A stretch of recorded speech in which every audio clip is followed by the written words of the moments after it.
First people in our area to contract coronavirus.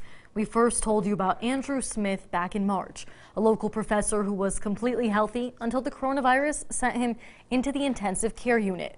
His whole family went with him on a class trip to London. Andrew's wife Jennifer saying by the time they got home, they knew something was wrong. The family went straight to the ER and he fought a tough battle in the ICU. KSNT News reporter Cassie Nichols joins us live to tell us what she found out about his immunity 9 months later in a story you'll only see on KSNT News. Kelly, officials here at the State Health Department have been trying to pinpoint just how much protection that antibodies provide. It's been a question for months, and today I spoke with Drew Smith, one of the first diagnosed with coronavirus in our area, about how his antibodies have affected him.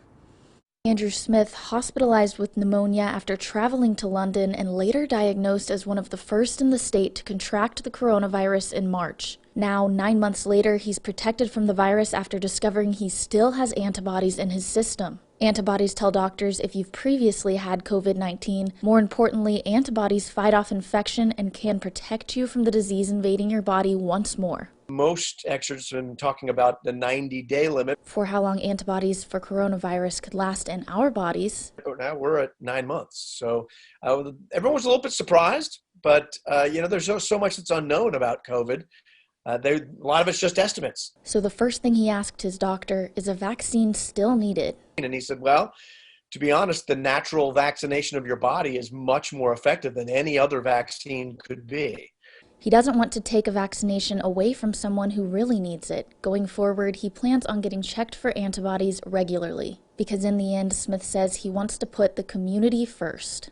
I consider myself extremely community-minded. And I want to make sure, even talking to you, that to tell the community, hey, look, this is what could be and this is what could happen.